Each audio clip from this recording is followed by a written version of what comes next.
Welcome, Boris, to our podcast at very special moment for you and me. Thank you. We've been aiming to get together for quite some time, but timing is always a challenge.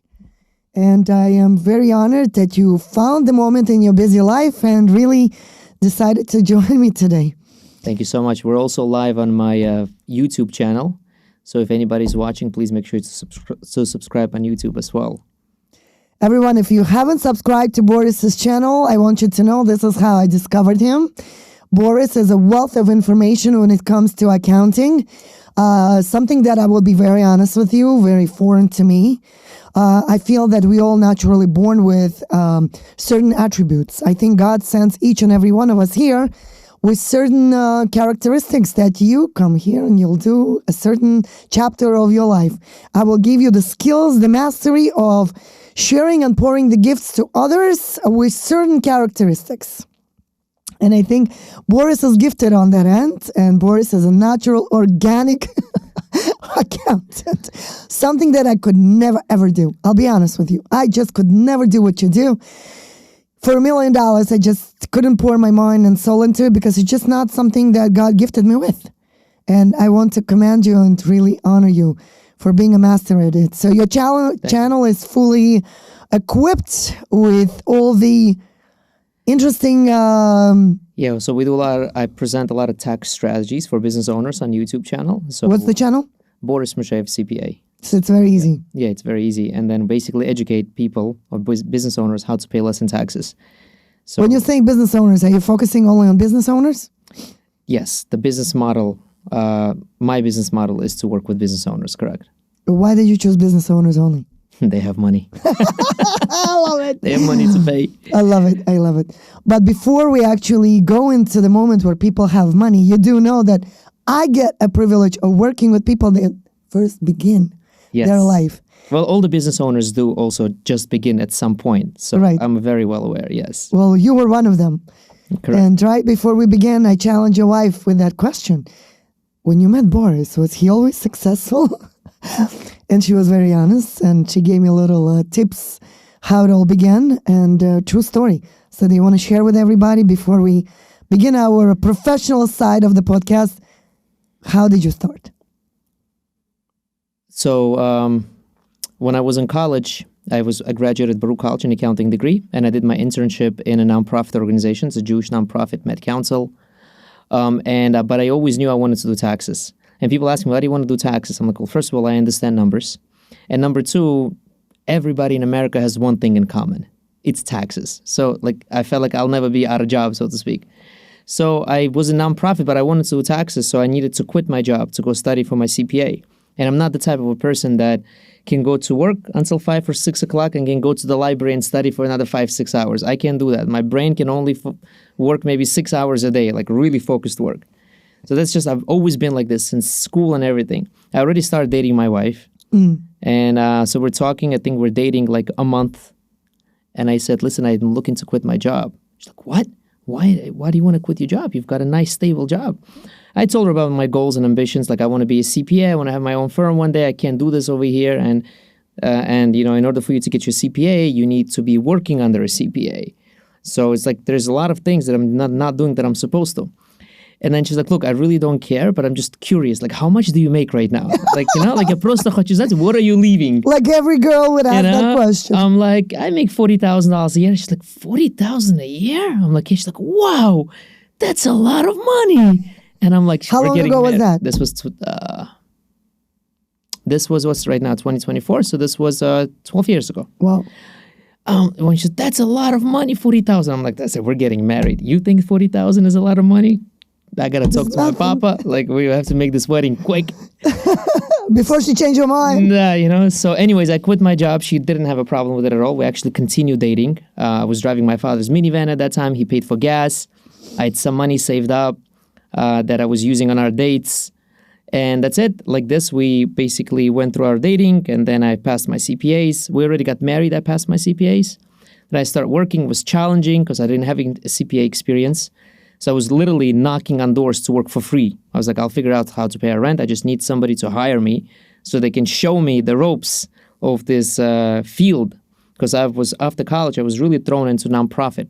I worked in Met Museum, Met Council, Metropolitan Museum of Art in Manhattan. Sure. So I used to work there in that treasury. So I really have nothing on my resume that says this guy will be good in taxes. So nobody wanted to hire me. One guy in Brooklyn decided to give me a shot. And I was working at a job at that point. I basically quit that job and just went to that one, to do taxes. And from there on, it was a struggle, of course, as well, but, you just go through those struggles. Persevere. You persevere. Exactly. That's the right word. And then at some point, I already had my daughter, our third child. And I basically told my wife, I think I'm ready to quit. Because I already started doing this at home. People used to come. I used to do their taxes on our front porch, like in the foyer. And my wife used to bring them tea and cookies, while I do their taxes at night. And then I said, all right, I think I'm ready to go. She's like, okay. So I calculated all expenses. And I was short $800 a month. And I want to say this story because I want to give a shout out to a very important person. I was short $800 a month. I needed to start in October. By the time tax season starts in January, like I literally had no money to basically coming in. So my brother-in-law, my wife's brother, he used to work making deliveries. And I knew he made $200 a day. Wow. Making deliveries, tips, delivery fee, delivery service charge fee, whatever. He had worked 3 days a week. He's just a college student. I came up to him. I'm like, look, I know you make $200 a day. I said, I want one of your days to make deliveries. So because I'm short $800 and I need to pay for my daughter's daycare. I said, would you mind giving it to me until tax season starts, like 3 months? He, without a question, is a college student, said, take it. So basically 1 day a week I was doing deliveries. So, I can basically set up my office.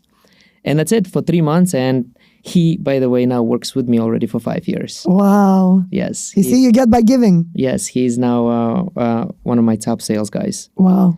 What an interesting story. Yeah. So he gave that to me. I'd never forget it because I needed to pay for the daycare. So that's the story. And after that, we, of course, growing. Grew, yeah. I see your wife is very involved with you.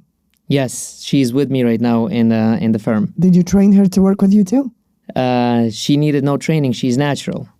Amazing. But she is a teacher by trade. She was a teacher in Gymnasia,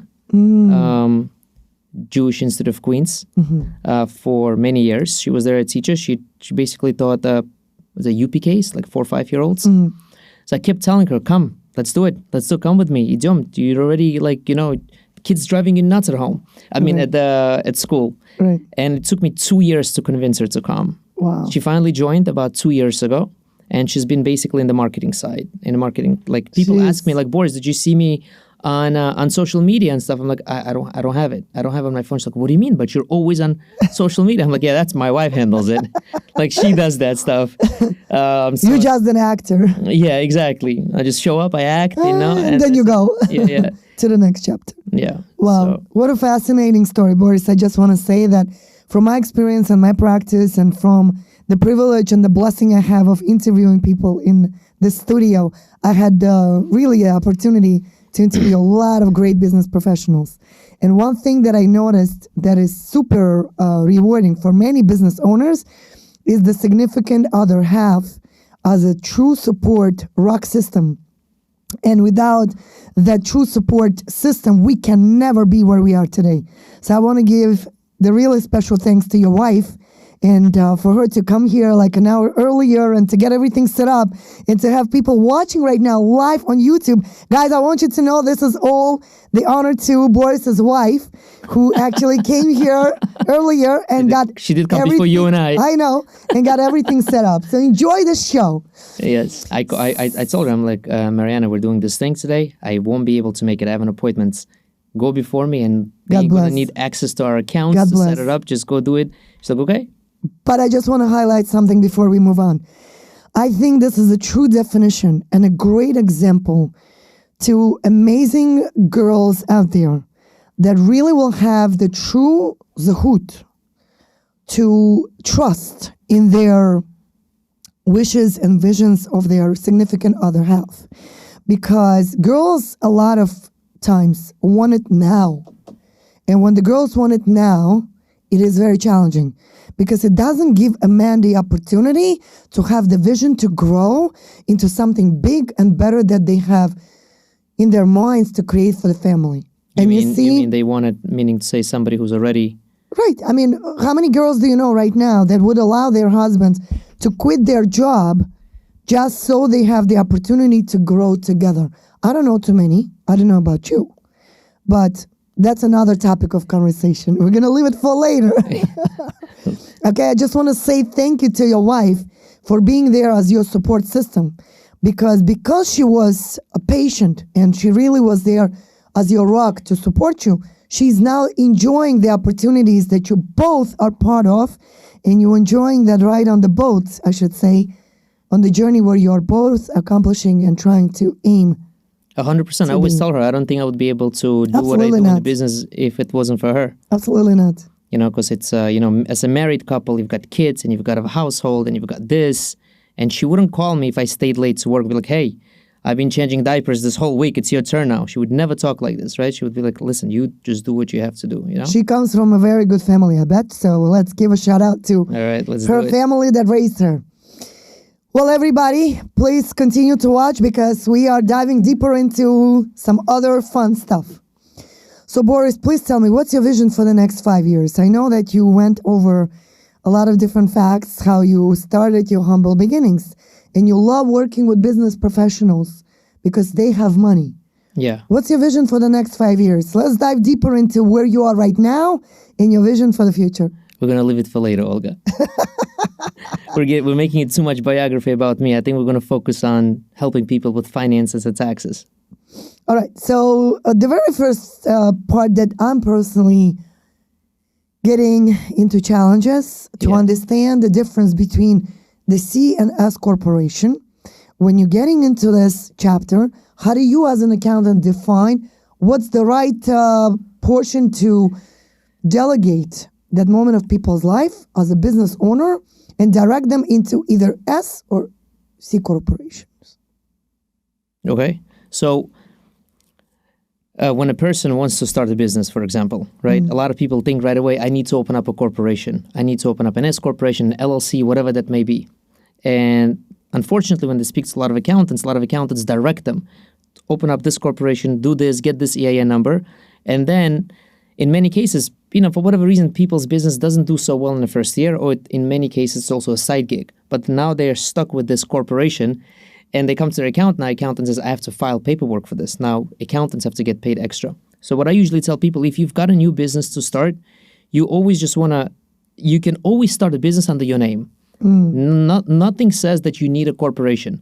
The government allows you to still get your write-offs. You're not going to lose the privilege. Write-off. So always start on your name. Once you see, wow, this is serious, it's making some money, you can always open up an LLC and then become an S-corporation. I'm not even talking about a C corporation because C corporation is there is a double taxation component to it, and it's just not it's not feasible for small business owner. Boris, when a couple, let's say, just starting off, okay, it's a newlywed couple, they just starting to rent. In my case, they come to us, they just met each other, looking to have a wedding, they want to rent. Is there any benefits from rentals? For people? Tax write-offs, right. There's no tax write-offs when you rent.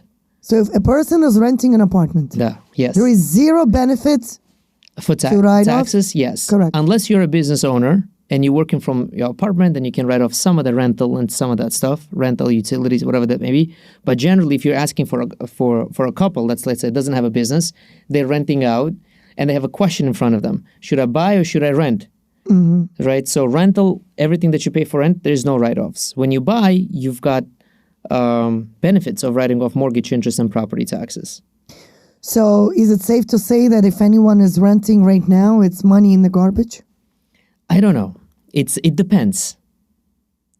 I'll tell you why I say it depends. Even though people think, hey, just because I'm going to buy and that money is not going to the garbage. That is true. But there is also a lot more expenses with sale. That's my personal opinion, right? It really depends in which stage of their lives people are to either buy or rent. If people can afford it and they can buy a house, then it's most likely better because you're building equity and appreciates in value.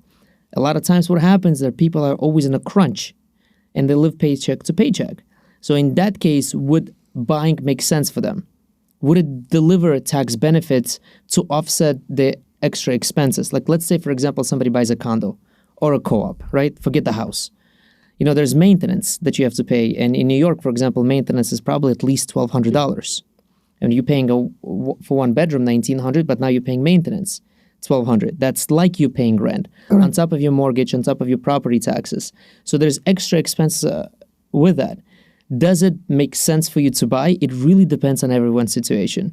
In most cases, I say if people can afford it, they should buy because they're building equity and they can afford that. And eventually, in the long run, it is a beneficial.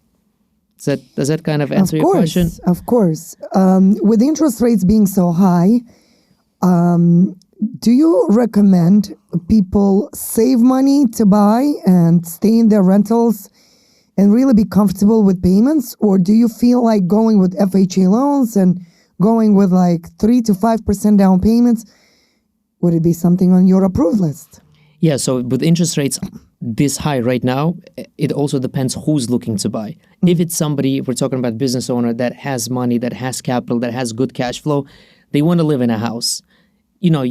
That's everyone's appetite is different. But yes, interest rates are very high right now.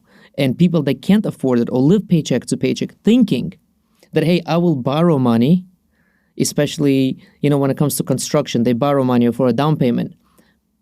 But the job today may not be as stable as yesterday. Right. I've actually spoken to somebody yesterday, a good friend of mine who actually is going through this right now. Has a nice house, has everything, and he was able to afford all of it until something happened at the job. And the high interest rates don't make it easy. Correct. So it really depends. We are so looking forward to those interest rate drops. Do you think it's going to happen now? Definitely. Now that we've got the elections behind us? Yes, definitely. So let's see what happens. So real estate market is going to boom now for you. Well, we actually did pretty well during Trump presidency when the rates were 2, 3, 4, 5%. We did really, really well. Yeah. And even during the COVID and after COVID, before the rates started to go to like 7 to 8% rates. Actually, yesterday I had a closing. A buyer closed on a deal 7.75%. This is really, really high for somebody who's buying $1 million house on Just top residential of home. Residential home. So imagine the taxes, the insurance, the utilities, and the mortgage. It's a $1 million purchase price or $1 million mortgage? Purchase price. So how much was the mortgage? Significant. I mean, they put close to 30% down 30%. Because they were investors. I see. But it's because even for the individuals right now, right? Like, for example, a couple that goes buys a house and they want to say, hey, I want to save money on taxes. They should know that there's limitation how much your mortgage can be. Correct. So if you take a $1.5 million home, you can't deduct the entire mortgage interest on it. So the cap is what, $10,000? No, that's property taxes you're talking about. I'm talking about the interest that you pay on the mortgage. So if your mortgage is more than $750,000, you can only deduct interest up to $750,000. So there's a whole calculation involved on the tax return, how it's done. And then the property tax are only at $10,000. So that's why I was asking you, like your buyer bought a $1 million purchase, like how much was the down payment? So in this case, if a 30% down payment, the entire mortgage interest is deductible. Right. It's so much to learn from you. Everyone should definitely follow your channel because you are talking in depth in all these details. So now the couple, let's say, purchased a property. It's their first residential home. Okay. And they're saving money. And eventually, they are talking to you about investments. Yeah. Right? Do they come to you for an advice and you kind of like an accountant advising them, now it's the right time or right now it's not the right time? To what degree and point you would direct them to stay still and continue to save, or you would tell them, okay, I think now the way your income is going and I see how much you're making, because if one thing people cannot hide from you is their true income. That is true. All right. So to what? No, you'll be surprised. Sometimes they still hide it somehow. So to what point you directing them to start investing? And what do you direct them to start investing? That's a great question you're asking. I'll tell you why. Because a lot of times when a couple goes through this whole process, they get married from, like you said, from renting, they now buy a house, they establish themselves, they build some capital, now they're making money, and there's some extra cash in their account, $50,000, $100,000. People get $20,000, $30,000, they're already thinking, So don't blow vacations? Some do, unfortunately, right? Or sometimes people see $10,000 in their bank account, but they put $30,000 on their credit card. Unfortunately, right? It happens a lot. But there's also situations where couples actually want to do smart thing with their money. And if anybody that does not do smart thing about their money, I think people know also when they're not doing smart thing about. I think it's inherent in all of us. Like I've just seen a lot and I've heard a lot. And the way that American society is, like if you read enough books and about the American society and how it's made, it's all built on hype, credit. So a person that makes a $70,000 salary lives like they make $200,000, you know? And I think deep down people know that problem about themselves. Like if you listen to Dave Ramsey, like if those shorts come up, he's like, you make how much? And how much is your car? And almost every day he gets that, right? And we this is how we are. Right. And I think that people and the reason I'm bringing this up is because not everybody's financially educated. So the appetite grows. The appetite grows. And people that are not financially educated, the most, in my opinion, what I've seen, people in medical field. Doctors, especially. Really? Doctors, dentists, anybody in medical Not field. realtors? Realtors, what I've seen, right? And I'll tell you why they're not financial. I have a reason for it. It's not that I'm putting them down, God forbid. It's because my brother went to medical school. He's now doing residency. And I see what he went through in medical school. Their mind is passing the medical school. It's just so much work there. You have no time to think about or be educated about anything else. You have no time to listen to a podcast. You have no time to read a book. So when they come out, they're like the most basic stuff. They like have no idea. It's not that they're not smart people. They're very smart and very capable if they finish medical school. I don't know. Anybody that finishes medical school, I feel like they're like genius. My God. And people look at me like, no, you genius, you know the numbers. I'm like, believe me, you're over here. I know we went from the couple that's getting married and asking for financial advice to this because it kind of preludes to that. Correct. So people in medical profession, right? And I was saying that people know when they have a financial problem or people like, don't have a financial problem. Let's say that they make very well. They still, let's say, overspend, but they're not in debt. But everybody at any stage, I feel like based on my experience and speaking to people, they know they have that financial problem. Course. And everybody feels like, I wish I knew more. Right. If somebody showed me, if somebody educated me, you probably spoken to people like, I wish I could budget. Right. Right? I wish I could budget or whatever. It's really doesn't, I personally tried to budget many times. Personally, it never worked. Okay? I think it just requires discipline. Yes. It just requires discipline. To say no at the right time. To say no at the right time and knowing exactly what you need to spend exactly. Do I need it or do I want it? That's the biggest one, right? Do I need it? Do I want it? A lot of times right now is because do I want it? I feel like, right? If we feel in this, we live in this era. The urge. Yeah, like Amazon. Like it's on the tip of your thumb, right? To place things on order. I'm saying because we're guilty of it also. Like, of course. I'm also lacking financial education. Like I have to some degree. I'm an accountant. People are like, you? I'm like, of course. You have to be able to realize that, hey, there's certain areas in my life I need education. So I feel like when a couple coming back to us where they have savings now, they got 10, 20, 30,000. And sometimes I get pretty good clients and couples that are really like thinking like, look, I want a financial education. Can you give me financial education? Like, where should I spend? So I always tell, look, I'm not an investment advisor. I can't tell you go open this brokerage account or go buy this. But what I can tell you is what you can do from the tax perspective. And people come to me like, should I buy real estate? Right? Which is up your alley. Like I tell them, first call Olga. No, I'm kidding. No, they come and say real estate. I hear a lot of things. I can get write-offs and all of this stuff in real estate. Right. So now, again, people have some money and appetite is opening up a little bit, right? So like they want to do something, which is applaudable because they want to have that financial stability and shelter, whatever that is. Everybody's different. Right.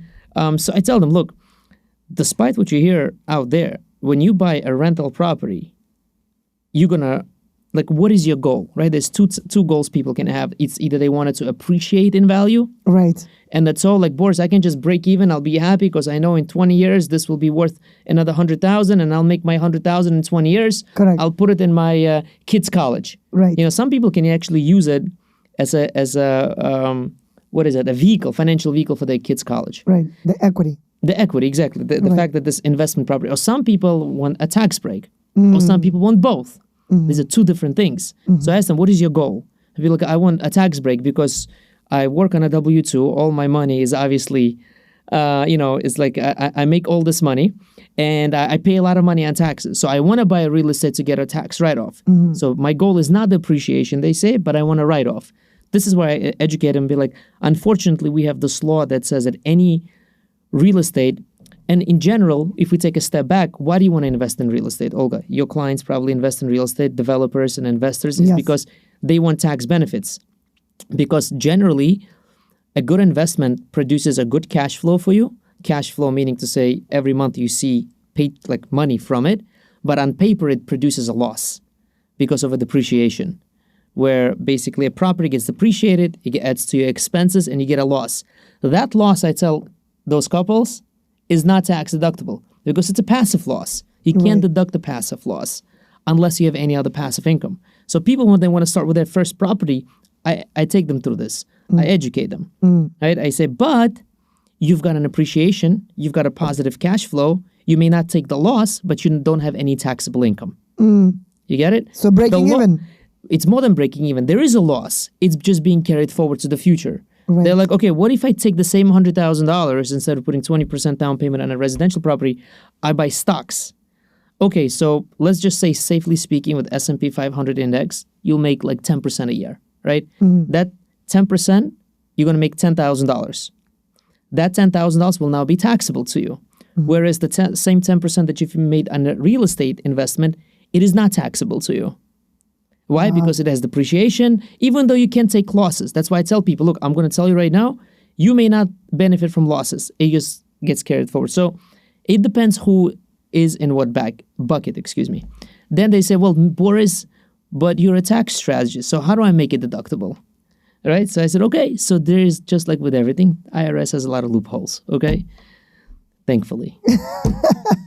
That's why Donald Trump pays $600 on his, 2007? 2006 and 2007 taxes or something like that. So a lot of people don't realize. The man who knows how to play the game. Absolutely. The man knows how to write off depreciation. He said it in his debate with Hillary Clinton. She's like, you don't pay any taxes. He's like, thanks to you. Right? Something You're allowing me. Yeah, it's like, yeah, it's your fault. I'm not in Congress making these laws. You make these laws for me. Right? And so a lot of people say, why did Donald Trump pay so little in taxes? Well, he took advantage of all the depreciation. Buying real estate and writing it off. And at the same time, he had loss carryovers. The government allows you to carry over your losses from the other business adventures that he had. So how do we get to the Trump and the real estate? Give me a second. Oh, so people's loopholes, right? Loopholes, write-offs, yes. So the people's like, of course, how do I make it deductible? You say you can, right? So if you go to an accountant, by the way, and this is for everyone that's watching, if your accountant is telling you can't write this off, you have to ask them. Call Boris. No, well, that's, of course. You have to go through qualification process. That's it. But you have to say, well, how can I make it deductible? Because everything can be deducted, right? To some extent. We're not going to say, oh, live a tax-free life, write off your entire life. But if you strategize properly and speak to your tax advisor, and hopefully if you're a business owner, you are really working with a tax advisor, you can make things right off. Okay? So then I tell them, all right, great. Short-term rentals in the IRS code do not follow these passive losses rules where these losses are not deductible. If you meet certain qualification that your property qualifies as a short-term rental under the IRS code, then guess what? We can deduct those losses. If we can do a nice depreciation, cost segregation study, whatever. Just I'm naming terms, but these are the strategies that you can use to increase your accelerated depreciation, get you a nice deduction, and now that's deductible. Actually save the client from buying a real estate property. Because I said, it's not going to work for what you want to do. And they're like, yeah, I told my wife we're not buying it because Boris said no. So you like Susie Ormond? You like Susie Ormond, when she does not allow you to spend more money than you earned. And she approves it or rejects it, denied. Well, I'm on the tax side. Right. And usually I try not to tell people what to do because I'm never in a position, or I never want to be in a position to tell them, okay, do this, don't do this. I'm like, look, I'm giving you options. These are your options, and then you make an educated decision. I will share with you a little piece of what I do with my clients. Let's do it. I have a lot of clients that reach out to me sometimes, and they just not ready. They're either not ready with income, they're not ready with savings, or they're just not ready mentally, emotionally. They just maybe have the money but can't depart from it because they are getting into that fear of disconnection of security and safety. I have very different types of clientele, and every single one is in different emotional and mental capacity to accept and digest information. So I am in a very similar position like you, just from a different angle. A lot of times people come to me and say, hey, I want to buy a co-op. I only show income of $50,000. I want to buy $500,000. Where's the rest of the income? Right. What is it? And so it's not going to get approved. Oh, can I get a co-signer? No. So if you only, let's say, save $50,000 or have $50,000 income, you have 3 children, you have a rental, you have a lifestyle, you have weddings, you have vacations. How are you going to prove to the board that you could sustain and afford this lifestyle? So I'm sorry to say this, the answer is no. Can I ask you a question on this? Yes, of There's course. situations where I know where people don't have the income, or they don't show it for whatever reason, right? Right. That's a topic for another day. Right. They don't have the income on the tax return to show, for example. I've heard this. And they still able, or not even that. Let's say it's somebody who does have income and does show everything, but it's their first year, or they just got a job. And they're still able to take out a loan. There's some banks that allow it. As a student, you can show that you were in school and you could still get a loan. As long as it shows... And if you're not a student, if you really have a low income, are there banks that... there is many different programs. There's many different bankers, mortgage brokers. So there's hope for people. There is people that... I will tell you this. When I see people with very good financial behavior, I would totally lead them through the process, and actually I will convince them to buy. Because I know that if they don't, then it will not lead them in the future to the right pattern of financial behavior. Okay? So you're educating them. Correct. Good. Well, this is how We're on the same page. Correct. But it's just that what I'm saying is that I try very hard not to tell people exactly what to do. I give them educational options. Very often it makes sense not to do it a certain way when you, like you said, when you put that in an educational perspective, like with an education. Correct. Yeah. But I think our mutual goal for Boris, I just want to put it out there. Nobody is paying you and me for this time that we are putting out there into the air right now. And not to say they were 1 hour late. Correct. There is technical difficulties, right? Whatever. Just because we wanted to go live. Well, that's what they want to say? Absolutely. Okay. I'm kidding. But in the end of the day, I just want the public to understand that we are doing this because we really have the gift to learn and to share. And it's unconditional love from what we do, pouring it into the public and making sure that people will learn to do the right thing for the future. Right? Yeah. So going back into our investments, right? Yeah, I also want to touch upon that. Sure. So what you just said, that we are sharing it, and people have certain gifts, and I guess you and I have a certain talent, for example, to sit in this room and to educate. I think we also have to be very mindful of the fact that all of these gifts and talents are God-given. 100%. And people want to share it. Like, for example, I love to share, I love to educate people. Like you said last time, Boris, why don't we do something for the youth and maybe educate them something about business or something like that? I said, of course, let's do it. Right. So you're a giving person, and I like to also educate and give. And that is because when we are blessed with God-given talent, something good that God does for us, for example, then yes, you naturally want to give because you recognize it.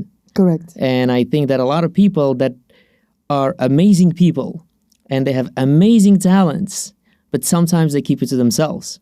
And I think that everybody should be on the giving side when it comes to this. 100%. I just wanted to add that since you mentioned it, but we can now continue with the taxes and stuff. You told me, Olga, we're not motivational speakers. Yeah, I told you, keep the motivational stuff down. But this is not motivation. This is like true life, right? So like Yes. it's... no, what I told you, and we're going to be very transparent with our audiences, right? Right. What I told you before we did this podcast, I said, Olga, I don't want to do this podcast and seem like you and I like on top of the world, and we're like this super successful, and we're like they were these life coaches and life gurus. That's not what We're it is. not, right. We're just sharing our humble experiences, and Right. I'm basically giving credit to the Almighty for blessing us with this, and that we can share it with the world. Absolutely. Listen, I don't have the gift of singing, otherwise I would be singing all day. But I do feel like I have the gift of getting the information, processing it for myself, implementing it into life, and learning how the outcome will be, and then pouring it into those that I think will benefit from it. And how do you feel about pouring it into those that are not receptive? They will get there. They're not there yet. We just need to pull them like a magnet and really show them that everything is possible. Okay? I think that God gave us the opportunity to pray, meditate, and hope, because without hope, there is no future. Okay? And when we pull those that are not open-minded yet, if that's where you're going, I think it's only a matter of time until they give in. Yeah, but how much time are you willing to put into that? Until it's done. Until they are on board. Mm-hmm. And if they're missing the boat, let it be. Because one day, if they're going to continue to be open-minded, to really work on themselves, okay, and continue to work on themselves, to learn, to study, to read, to listen, to become better every day. Like I told you earlier today, my brain is like a sponge. If I didn't learn something every single day new, to me, it's a waste of day. So I used to think that everyone is wired the same, but we recently had an episode with my very good friend Milana, who is very big on numerology, where she really dissected this into the point where she taught me that every single one is born with different attributes, and every single one came into this world with different gifts. So that's when I shifted away from thinking that everybody should be like me. Everybody should be learning the same way. And if they don't, I used to get very aggravated, very frustrated, but I'm learning to let it go. And I think that's where the challenge comes in, to really learn and understand that every single one is gifted differently, and give them time to process, because one day they'll get there. But they have to want to get there. You nailed it. They have to want to get there, because Correct. At some point, I feel like you, as a person that's giving and want to help, at some point you just call it quits. Yes. Because Step back. Because the person just like, he's not Coachable? If everybody will get there at some point, right? Right. Because everybody has a timeline, Right. that God made for them, Correct. to get there, right? But if the person is not helping themselves, Reciprocating. not only reciprocating, I found that in my experience, that's in my humble opinion, but just, in my experience in life in general, whether it's personal, business, whatever it is, you can never help somebody If they don't want who to be doesn't helped. want to help themselves. It's 1 the million worst thing you can do for yourself. Absolutely. And for that person, when you're trying to help somebody and they don't want to help themselves. So I have news for you. Keep the gates open. Allow them to welcome and come into our world. Right. And then when they sazreют, when they get to that point, what did I tell you earlier? When they ripen up, Correct. you mean? What did I tell you earlier? I said to you, Boris, I'm mesmerized by your connection with God, because I see how you and your wife on the same boat in relation to God. I'm not there. I'm nowhere close to being there, but I'm very spiritual. This is why I surround myself with spiritual people. I think when you say you're not there, I think we're all there on our own levels. You making it look like it's easy. Oh, so we talked about this. It is never easy. I attended Emmett event. That's where we met. Yes. And I've seen you and my cousin Olga Zakinova Right. with his wife, where you guys started from together and where you guys right now. And I believe you only achieved that level of success because you surrender yourself to be very open and truthful to prayers and being closer to God. Because when we pray and meditate, somehow our prayers get answered.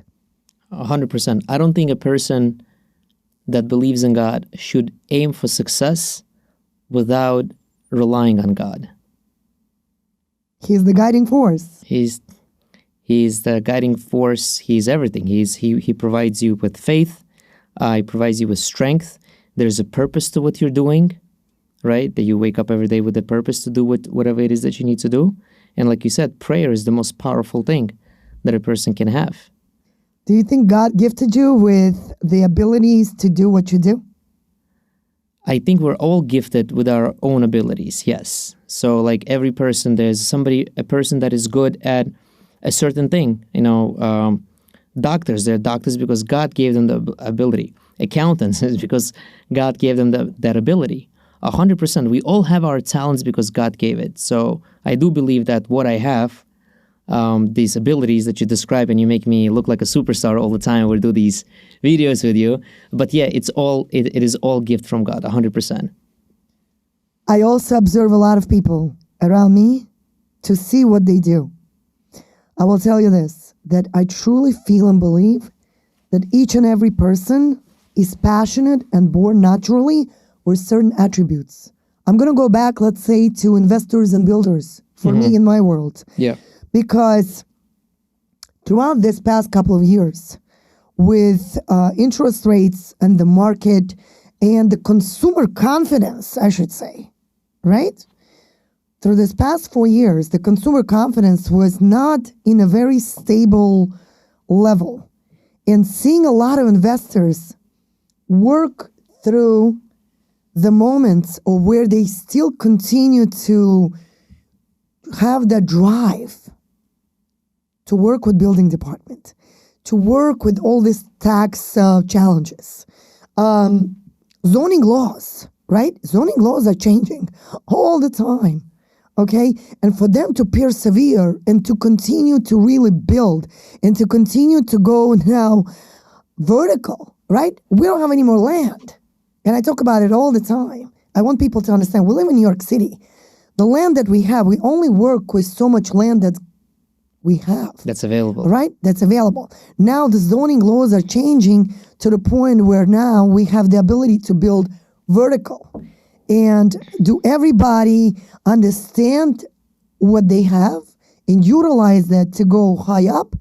And what builders are going through when they are in a position to get the permits and go through building department challenges. I mean, you've seen it day in, day out. Your clients, I'm sure, also going through those challenges and they share them with you. Don't you feel like it requires certain character? 100%. I have a lot of friends in different businesses, in different industries, in different businesses, right? Right. And everybody's going through something different. And somehow, to everybody, God caters, right? In his own way. Like, for example, you are in real estate, but yet you are doing here a podcast. Do you see many real estate brokers doing a podcast? No. Right? So, like, you really think about it. So that means that even though you're in real estate, and it's not really what you should be doing right now, you should be out there showing. Prospecting. Right? Prospecting, calling, and showing, but you're here, and yet somehow God takes care of you. Correct. And that's because you're using your talents for what God gave you. And then you're educating other people and you're doing this podcast. So yeah, everybody, I know a lot of people in different businesses. I'm doing it like this now. I feel like a Donald Trump, you know? So I have friends like in different businesses, and you know, God caters to all of them in their own ways, and they have their own talents. Right. Well, in the end of the day, Boris, there is so much people can learn, right? Yes, 100%. Where do you get your wisdom from? Wisdom from learning. Like, how do you grow yourself in your field? What do you do every day? Well, like I was saying in the beginning, it's been a very long journey to be on the path to have a positive outlook. Correct. And that is to always be positive. Right. And you hear a lot of people say, be positive. Correct. It is not something that can happen overnight. You have to work on it. It's like muscle. It's brain is a muscle, right? Right. I mean, it's not a muscle, but it's like a muscle. You understand? And I think that a person has to, number one, surround himself with positive people. If they don't have positive people to surround themselves, they at least should distance themselves from negative people. I would say that is the most important thing. I would say that is the first thing I did in my life years ago. Is to basically surround myself, if I can surround myself with just positive, at least distance myself from negativity. And then self-improvement. I also learned a lot from my rabbi, who has also taught me a lot about self-development, self-growth, Patience? personal growth, patience for sure. I learned from him, We right? talked about it. Yeah, so I combined what I learned with my rabbi with, of course, what I learned from the outside world as well, Right. where you need that professional development and you need to push forward. You never should give up. There's a lot of obstacles, and a lot of things will put a lot of people down. I'll try to, and Right. everybody goes through this. We're all human. I think we're all going through the same thing. It's just the way it's catered to you is just different. You know, Right. the difficulties that you go through or the challenges in the business world, same challenges that I'm going through. It's just catered to me differently. Correct. Right? That's your test. Right. Can you overcome it? Recently, I was speaking at Baruch College to a group of like 20 students, and I also shared them my story that I shared with you in the beginning. I actually went a little more deeper than that, and one guy was like, and then he's like, I told him a little more details about how I was trying to find a job, internship, how I was knocking on doors, because these students going through the same thing, and then one guy is like, Boris, like, why didn't you give up then? Like, I'm like, what do you mean? He's like, well, looks like you had it so hard. I'm like, did I say it was hard? He's like, well, everything you said, it's so hard to go through. I'm like, if I made it sound hard, I didn't mean to, but it's just the way of life. Right. And then he's like, but why don't you just give up? I'm like, what do you mean? He's like, well, everything was going against you. Right. I'm like, and I said, well, what is there for me to go back to? Nothing. So then the only way forward To keep is pushing to forward. push through. Right. He's like, I'm like, well, what do you think I should have done? He's like, well, you could have just continued doing deliveries in a brother-in-law's. I'm like, would you do deliveries? I'm like, is this something you want for the rest of your life? He's like, no, but you had it, like you had all these challenges. I'm like, well, that's part of life. Persevere. I'm like, did you hear me like complain? I didn't complain. I was just kind of sharing that, right? Right. So I'm like, there's nothing to go back to. So that's why a person has to surround themselves with positive people that they can learn from. My wife and I always joke around, like when we meet new people and new couples and we have Shabbat with them, we invite them or they invite us. And I always say this to them. I'm like, we want to be friends with you. They're like, oh, that's so nice. I'm like, we want to be friends with you for selfish reasons. Like, what do you mean? I said, that's because we want to learn from you. Like, Wow. you know, you're like in a great couple and want to spend more time with you at the Shabbat or the kids get together, you know? It's like, you've got to learn from other people. You have to pick on their good things and learn from them. We all Right. have some, you know, maybe negative things about ourselves, whatever that is. But like, that's what, like my wife and I always joke like this, like we're down, like, you know, if we spend Shabbat, like we want to be friends with you for selfish reasons, right? So that's because you've got to learn from others. You don't have to reinvent the wheel. So how do I keep myself like that, like you say, motivated every day? It's hard. There are days that I'm not motivated. You know, we're only human being. Do you ever wake up in a bad mood? No, I taught myself not to ever wake up in a bad mood. A new day is a new day. Another That's it. opportunity. Yes, sometimes it's hard to wake up on a bad day because you know what awaits you. Right. I read this book. I'll give it a shout out to, his name is Jonas Howard. For those of you that don't know, you can look him up. He is a Jewish person. He owns a company on the exchange. His company is called IDT. I was at his house for Melava Malka a few years ago, and he apparently wrote a book. It's called On the Roll. He talked about his life, how he went from basically also from like selling hot dogs to like having a company, you know, on the exchange. And he used to tell his wife, I read it in his book, which by the way, I like learned a lot from it. And he was telling his wife, I'm going out to battle Goliath today. Right? So like, I wanted to quote him because I don't want to take a credit for this, but every day you wake up to go battle Goliath, right? It's David versus Goliath. So you wake up, I taught myself not to ever wake up in a bad mood, but it doesn't mean that the day is hard. And it's like you wake up so cheery. You don't have to be so cheery when you wake up, but you don't have to wake up in a bad mood. You just have to realize that today's another day I've got to battle Goliath. Today's another day I just have to go out and kick butt and, you know, do the best. And I've also learned that I've learned this. It took me a while to learn this. You've got to do something that is will give you fulfillment that day. So like whatever it is, for people it's different thing. For me, it's like, for example, praying and learning in the morning, right? So for me, I feel like I had a productive day. If all else fails, like I've prayed and I've learned in the morning, like Good. Like if all else fails, because I did what's for me is an Correct. important part of my life. So you fulfill yourself first. Right. So for me, that's it, right? For some people, it could be, I don't know, whatever it is. Maybe they can start making breakfast for their kids and they feel like, put a smile on their kids before they send them out to school. That's a big achievement, right? So you've got to do something that fulfills. But waking up in a bad mood, never. Don't have to be in a great mood, but don't start your day with that, because then your entire day will be that. So because you're going out to battle Goliath and you just have to wake up, today's another battle. Excellent. Boris, going back to real estate investments, I'm just curious. What other types of assets do you recommend your clients to invest while they are looking to diversify and not have all their eggs in the same basket? Yeah, so that's a good question. So again, we're not giving any financial advice here. I'll just kind of talk about what we're doing with our clients. So I never tell my clients what to invest in. I just most educate them. And I educate them from the tax perspective. So people come to me, what's the best investment? It's I don't know. But I can tell you what will make the most tax benefit for you, right? So because I work with a lot of business owners, we start with retirement accounts. Some people want it, some people don't want it. Some people have different feelings. That's okay. Most of the people want it. They want to build their retirement. And so they put money away into the retirement from their paycheck, from their business. They get a really nice tax write-off.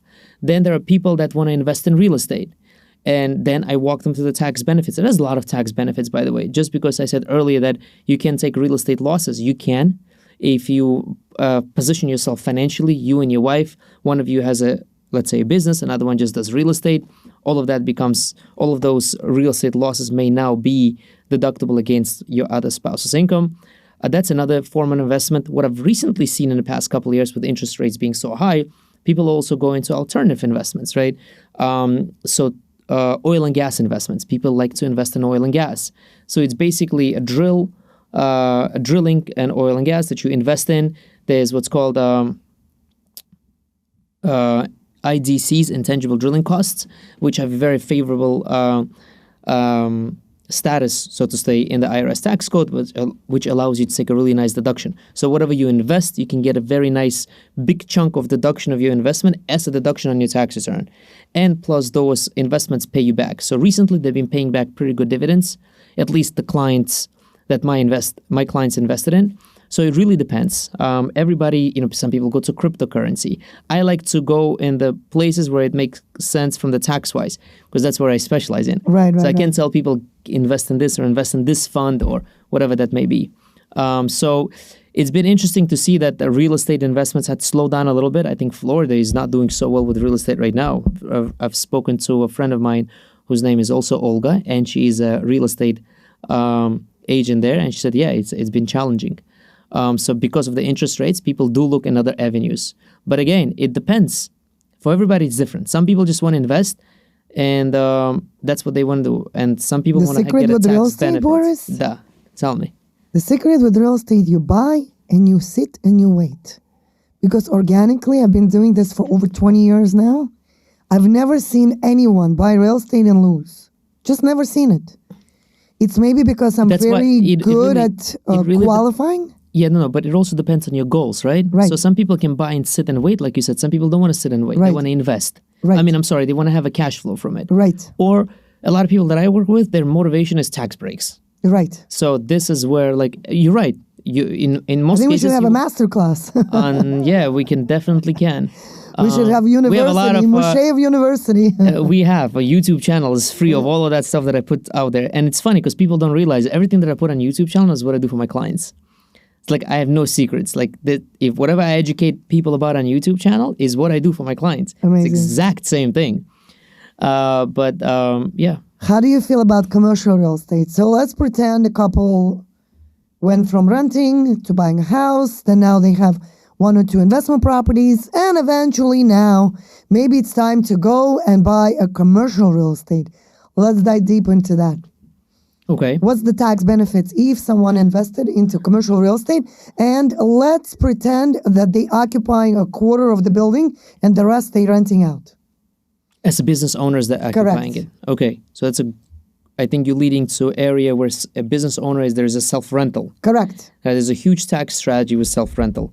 But if I can just touch on commercial real estate without a self-rental at first. So I think commercial real estate is a great strategy for anybody, whether you're a business owner or not. If, again, you have the means and you can afford it, and it can be a great financial security for you in the future, Why I say that? Because in most cases, commercial real estate produces a very nice cash flow from the rent roll and so forth. It's way better than having a residential property. Is it taxed totally different? No, it's taxed the same, but because you have a bigger rent roll, bigger income, for example, the depreciation that you take on that property, plus the cost segregation, I can talk about what cost segregation is in a second, can really wipe out most of that income, at least in the first year. And really, you end up paying almost no taxes on it. That's why you hear a lot of people say, oh, well, if you invest in real estate, you pay no taxes. Yes, but you have to, it doesn't apply to everyone, right? You've got to work with a tax advisor and really put the numbers together. But you could end up in a situation where you buy a real nice commercial property, commercial real estate. And if you plan properly before, you'll know exactly what you're going to write off and how much you're going to pay taxes or even no taxes on that. Now, what is cost segregation? I keep saying it about the depreciation. So, Olga, let's say you, for example, you're a real estate broker and your client wants to buy a $2 million commercial building, okay? Right. By regular rules, everybody should know this, that when you have a rental real estate, commercial, you deduct expenses against it, right? You've got mortgage interest, property taxes, repairs, utility, depending what you do for your tenant. All of those are deducted, right? When you buy a $2 million commercial property or any property, residential or commercial, some people think, I'll buy real estate for $1 million or $2 million, I'll get a $2 million write-off. That's not the case, right? You're buying an asset. And generally, assets are depreciated. So commercial real estate, you depreciate it over 39 years. So that is your deduction. So if your client bought something for $2 million, you divide it by 39, that is your annual tax deduction. You get Can you it, right? go back into this? You said 39 years or what? So the commercial property, you did warn me you're going to do this. Commercial property, I'm going to go slower. Commercial property, no, I'm kidding. Commercial property has a useful life, according to the IRS table, 39 years. So IRS says, look, if you're going to buy a commercial property for $2 million right now, it doesn't mean you get a $2 million write-off. What it means is that you get to depreciate it over the course of 39 years. What happens after? It's fully written off. So no more write-offs? No, for the depreciation part of it. Got it. Right? So it's a $2 million property. If we divide it by 39 years, whatever that number will be, I don't know, am I allowed to pull out a calculator here? Whatever that number may be, for the next 39 years, you'll be taking a write-off until it adds up to $2 million, and now you fully wrote off your property. Wow. Now, cost segregation, what I was saying, is that there's another piece in the IRS code, so to speak, that says just because you bought a commercial property doesn't mean the entire thing is 39 years. In a commercial property, you have other components of assets, other classes of assets, what IRS likes to call. So it has carpentry, it has wiring, it has woods, it could have, maybe kitchen cabinets, whatever that is, whatever that may be.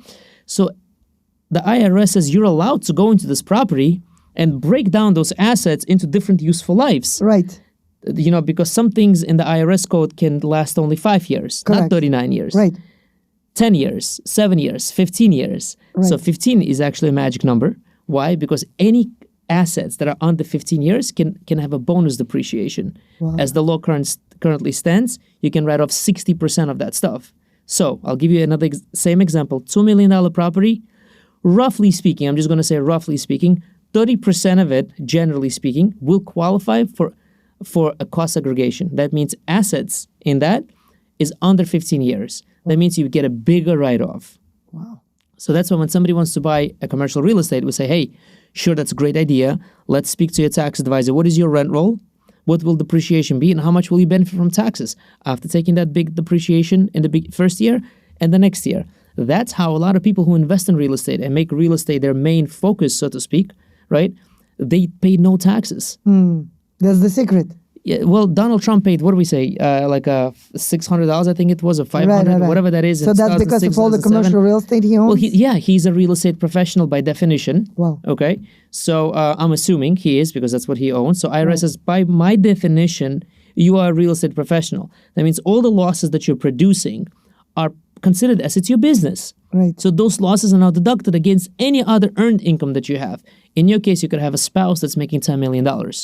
And you've got all this commercial real estate that you're writing off. You wrote off $6 million. So 10 minus 6, that's you only pay taxes now on 4 instead of 10.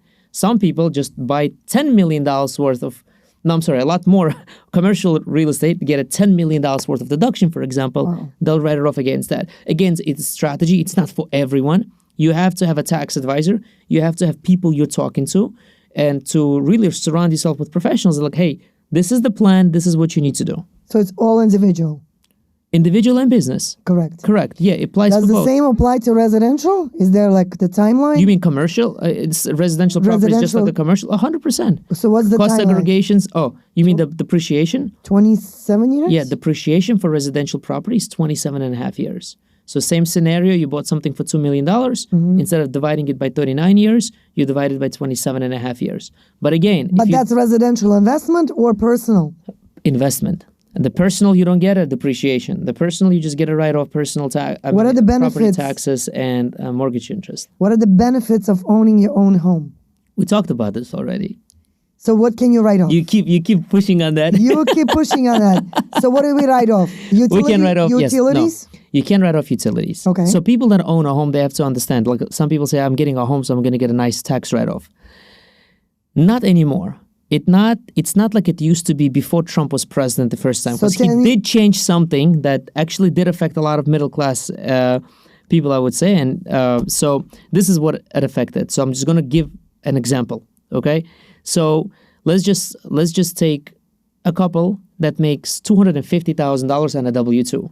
Fair to say? Yes. $250,000, both 125 each, whatever, doesn't matter. Right. If you live in New York State, especially if you live in New York City, you pay roughly about 10% in state and city taxes. Right. We got that straight, right? Right. So that state and city income tax, which is $25,000, used to be a write-off. Not anymore. Now, after the Tax Cuts and Jobs Act that was passed by President Trump in 2018, they said, no, we can only limit it to $10,000. Because what it used to happen is that you were able to write off the $25,000 plus the property taxes that you paid on top of it. So let's say you live in Rego Park, Forest Hills area. Your property tax, what do they go for right now? 10,000, 15, right? So it was 25,000, which you paid on your W-2 to state and city, plus 15,000 in property and state taxes, a nice $40,000 write-off. So if you own a home, you're like, wow, I can now itemize, I can now deduct it. Right. A really nice benefit. Forget mortgage interest for now. Right. After Tax Cuts and Jobs Act in 2018, President Trump limited it to $10,000. Oh. So a lot of people have lost out on it. So whatever you pay in state and city and property taxes, the max you can write off is $10,000. So that's called a SALT tax, right? It's a cap. So by the way, good news is that now that he won the election, he said he's going to get rid of it. He said during his campaign. We'll see if this happens. Let's sit tight and watch. Yeah, so because it will help a lot of families for sure. Right. A lot of families are,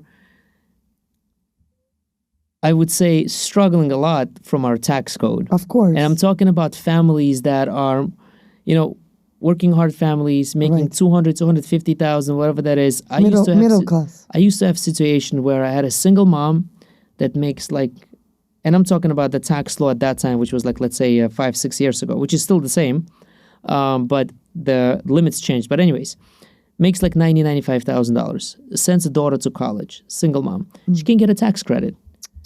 Her income I think at that time the limit was $85,000. Wow. So she's off by a few thousand. She's off by a few $1,000s. Now she can get this simple $2,500 tax credit. Why? Because she's making over the threshold. Even right now, we have these laws that you can get a child tax credit, which is basically if you have children under the age of 17, you get $2,000 for them. You can get a child tax credit if your taxable income is more than $400,000. So basically, they're saying that if you make $400,000 and more, you don't qualify. You literally don't qualify. So you can write off any of your children's... You're not getting credits. By the way, write-off for children went away with Tax Cuts and Jobs Act with Trump. Before, you used to get a deduction for them and a small credit. They basically got rid of the deduction and gave you a larger credit, $2,000, which is okay. Right. I saw the logic in that. It was fine. But then they limited it. So if you make $400,000, so you can imagine a lot of couples that are working hard or, let's say a doctor and a nurse, for example, right? And they make $500,000 together. Bam, they pay the highest tax possible. So the only way to shelter that is to buy commercial real estate. is to start. Final verdict. Final verdict is not only commercial real estate, but we also talked about here with you about short-term rentals, right? Yes. You just have to speak to somebody who can say, if you do this, you can get a tax write-off. Right. That's it. You can make a $500,000. You can still write off the real estate that you buy. But what's your strategy? Is one of your spouses, so to speak, a real estate professional, meets the IRS definition, or are you doing the short-term rental? So like, taxes is the biggest thing. Short-term rental, do you refer also to Airbnbs? Yeah, so anything that can be rented on places like Airbnb, VRBO, or even privately, as long as on the IRS definition, if the average stay per tenant is 7 days or less. So let's say, for example, you've got a guest in your Airbnb. Stayed 2 days, the second guest stayed 10 days. The average is 6 days, right? It's less than 7 days. That's qualification number one. Qualification number two, you have to materially participate in your real estate. That means you can't just hire a management company. So it's very hard to do this if you want to get a property in Florida, because the IRS says, no, well, you got to work in your property a little bit if you want to treat it as a business, as a short-term rental. So you've got to participate 100 hours a year, which is easily met if you have 1 or 2 properties and you're the one managing it, booking it, and, calling the cleaning crew to come clean up after the... So, like, I've consulted clients as well. Like, hey, well, you've got this income, you can write it off. Both of you cannot be in real estate by commercial or residential because you're not going to get a write-off. Your motivation is a write-off, right? Remember we talked about? Right. Everybody have goals. So I said short-term. So then short-term becomes a great tax strategy. Amazing, amazing. Boris, what about mortgage write-off, the interest on the mortgage? That is also tax write-off on your personal residence, up to a certain amount. If your mortgage is too high, like over $750,000, that is not a write-off. I take it back. That is a write-off. It's limited. There's a cap. So if anybody buys a $5 million house? If they buy a $5 million house and they have a $4 million mortgage on it, they won't be able to deduct the entire interest on it. I gave up on everything. What do you mean? Because there is so many loopholes, it's very hard. So why you give up? You should push forward. I'm just pushing it into you and you deal with it. That's it. I'm just going to go back to my marketing and sales. Business owners come to me and they sign up to work with us, and there are some business owners that are very diligent. They'll show up and they'll work with you. Amazing, right? Some of them Dream just clients. throw it into you. And some of them are just like you. They say, here it is. I'm going to go back to my marketing. And then the next year they come back like, I don't understand. Why is my tax bill this high? I'm like, well, you haven't shown up to any meeting. You haven't done the things that I asked you. I can't do this for you. You know what I tell my clients? At the end, I tell them it takes 2 to tango. Yes. That's it. I'm just joking. I know. That's what I'm learning. But you're joking, but it's true cases like this with people. Like they think, hey, I'm going to hire myself a tax advisor. Right. I'm good. I'm gold. Yes, absolutely. It doesn't work that way. Absolutely. Well, Boris, you've poured out so much information today. I really am thankful and grateful for that. What would be one piece of advice you could give to our youth that is right now on the position where they are about to get married, or they're looking to buy real estate, or they're just looking to open up a business? Can it be all done at once? Can everything be done at once? Talking about balance. Remember we talked about balance? Yeah, I don't think so. I think you need to take step at a time. But my advice would be to youth, like you said, is never give up. Choose wisely your significant other half? Yeah, that could be too. We can get into that also, right? But first of all, never give up. Whether you have a significant half or you don't have a significant half, or you're choosing one not, but there will be a lot of obstacles for everyone. Every youth has different obstacles. Should one wait for tax purposes? You're bombarding me with questions. Now letting me finish. Should one wait for tax purposes? What, to get married? Yeah. For tax purposes? Yes. Just purely for tax purposes? It depends. I have a story also about that as well. I had a client last year. I'm like, how long you been with this woman? He's like an attorney from another state. And he's like, 15 years. I'm like, you planning to get married to her? He's like, she's the love of my life. I'm like, if you marry her, you're going to save $35,000 on taxes. He's like, seriously? I'm like, yeah. He's like, but I don't want to get married to her just because I'm going to save. He's like, I'll think about it. A few weeks later, he sends me a video. They have this holiday party in December. He gets on one knee in front of the whole office. December purposely before the end of the year? Yes, before December 31st. And then I'm like, I told him, I'll make sure not to tell your wife why you proposed. But it has its tax benefits, especially when one spouse makes more than the other spouse. Merit filing jointly puts you in a better tax bracket. So a lot of people joke around about this, but there's also actually a strategy about this for this. If spouses make about equally the same, let's say both make 200 or whatever that is, equally the same or almost equally the same, there's very little tax benefits. It's okay. You can either file separately or joint. You're not going to lose out on either or. But if one has significantly more income than the other and then decides to file separately, the one that has a significantly more income will be hurt on taxes. Wow, this was a talk show to remember forever. You're ending it already? You said we're going to go on for like 3 hours. I'm joking. Let's end this. I know you have a client to attend to, and I want to honor your time. Boris, what would be one piece of advice on reading books or any literature that you would advise anyone who is starting their business journey to become a business owner? Any specific books? Any mentors you follow? Yeah, I'm not going to name specific books, but I'd like to share the category of books I believe people that should. be? Yeah. What I've found really helpful for myself is, first of all, motivational books, and second of all, also productivity books. Any specific orders? Any specific orders? Depends where you are in your business. So if you're just starting out, probably some motivational books you can read. I think you mentioned Tony Robbins earlier. Grant He's got Cardone. great books. Grant Cardone has a lot of great books. I've read his 10X Rule, for example. That was one of the first motivational books that I read. But right now, like my book literature, for example, my book library is a little bit different. It's more like, learning more about finances, learning more about productivity at work, team management. So depending where you are. But I believe that, and I strongly believe this, that a person can learn a lot from reading books. And I'm not a reader myself, even though I'm in a tax law and stuff. I do Audible.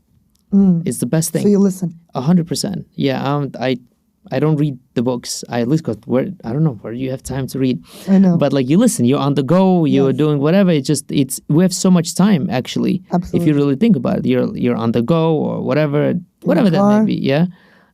Feeding your baby, putting your baby to sleep. You can just pop that AirPod and then listen, really learn. Absolutely. Yeah. It's about really implementing and executing your time properly, I think. We all have 24 hours. Talk about budgeting. Yeah. 24 hours. You bring this up, and the productivity book that I recently read, actually that one I'll be very specific, it's one of the best books I read. It's called Who Not How. I don't know if you've read this book. No, I don't. So you definitely should read it if you haven't read it. It's you should download it now. Who Not How. And everybody who's watching this definitely should get it. I've recommended it to some of my friends. They were blown away. Who not how? Who can you delegate this something to instead of trying to figure out how to do it? Wow. Now we're saying it in one sentence. You're okay, great, I know the whole book. Right. No. You really, it hits on every person, I feel like. Yeah. Boris, before we end the show, we briefly spoke about delegation, all right? And our personal challenges. How can we really dedicate our time to be here right now and give back? And how do we really do it, right? So you shared something very significant and important to me that really got me thinking. You have a team. Correct. What would be your one piece of advice to anybody who's building a team to manage it in a way that you could now shift your attention to what you're doing now? What did you have to master? Building a team? Yes. Is delegating. That's I feel like it's a very important challenge, right? Why? Why? Because first of all, it depends what are you delegating. In my case, building a team and bringing the team in, I needed to delegate service deliverables, right? So I have clients that I need to do something for them. And now I need to delegate this to another person. It's different when you want to delegate somebody to send emails on your behalf, right? Or then when you have to delegate to, now you service my client. So that was very challenging because it was very hard for me to let go. This is my client and I know how to service him, and I don't think anybody can do a better job than me. And I had to let that notion go because there are people that are better than you. And they may not have your style. That's what I've learned. People don't have my style, right? But they will still get the client to a better outcome. Right. So if you're worried about the client, it's going to come to a better outcome. So that was the huge challenge for me, is hiring accountants, is saying, now you service this. I still have this issue, but it's just not to the extent that it was before. So I would say that is the most important. And then your culture, right? Building the culture in a company. So if I care enough about the customer, then I need to make sure that my people care enough about the customer. So what kind of culture do I bring into the company? Do I always talk about this customer being, let's say, a non-grateful customer, or he is this, or he's just too complicated, I'm so tired of his stuff? Or am I saying we have to make sure we take care of our clients? Our priority is to save money to our clients. Our priority is to make sure they see the value. Our priority is to make sure we have a great customer service.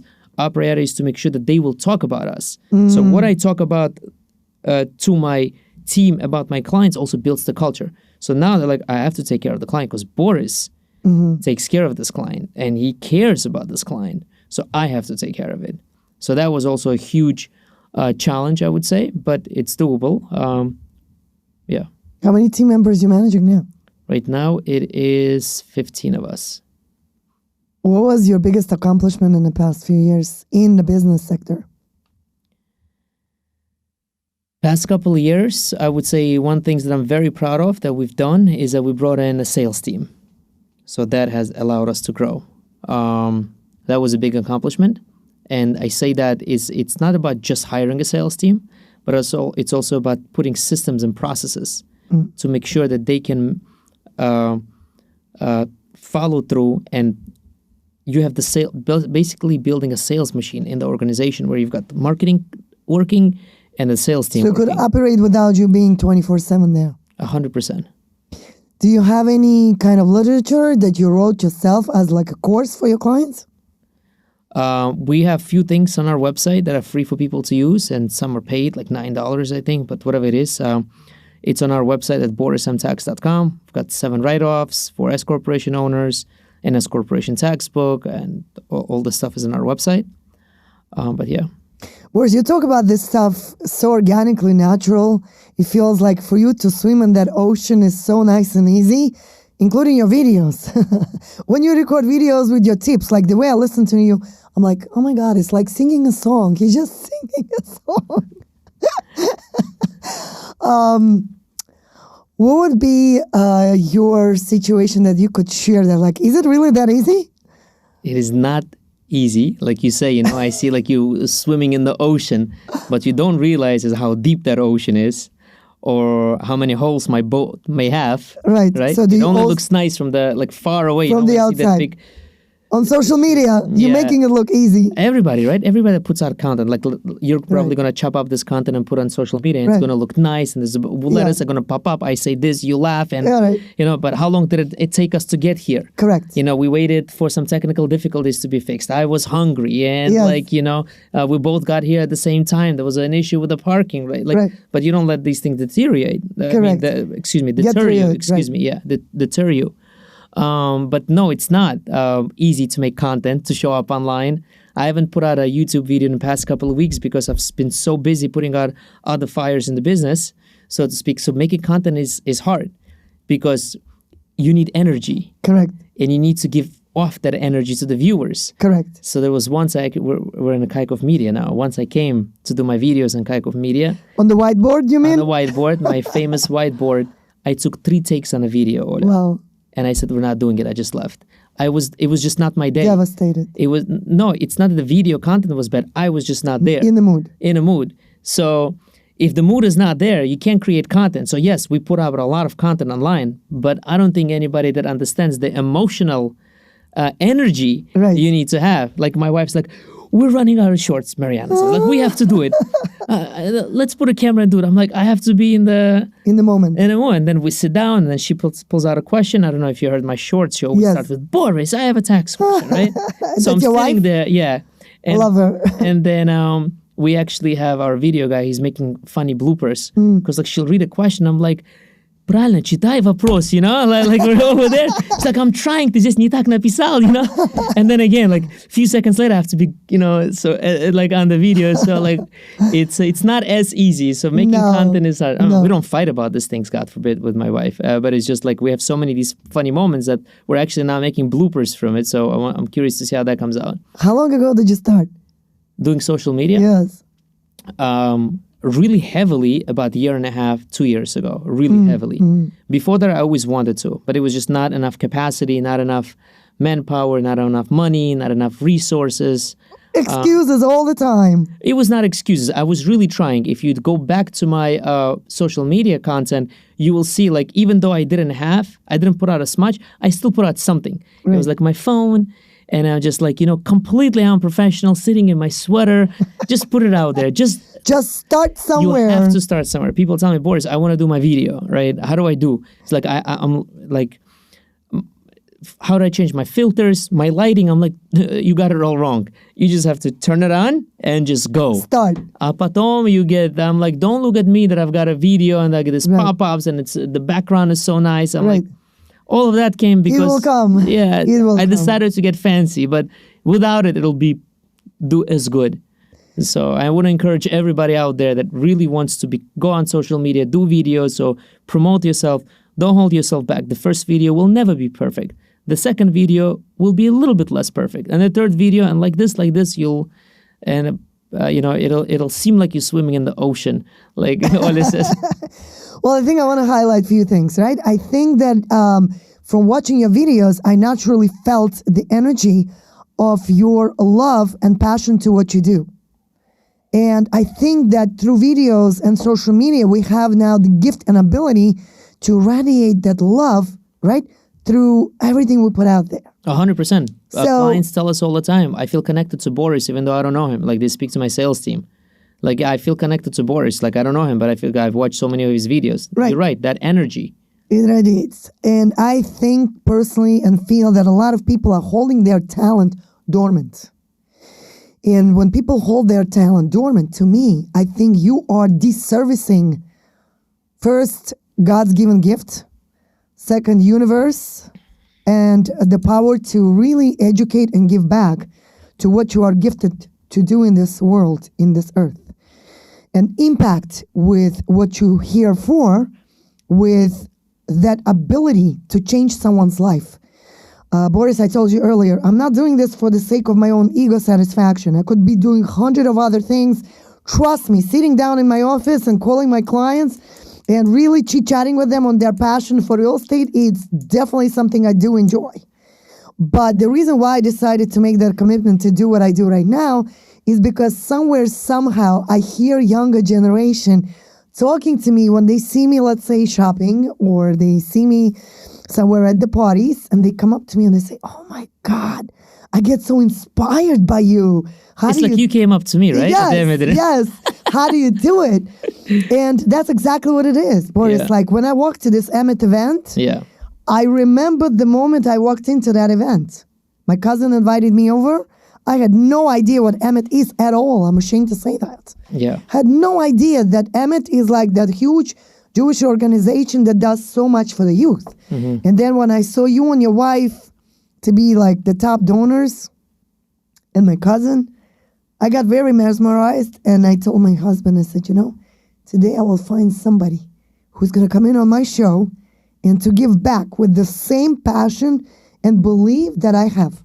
Because I think it's like a magnet, right? Like, you need to find like-minded people who will have the same drive and ability to feel like they want to give back. And that's how I found you, discovered you, and we started this passion towards giving.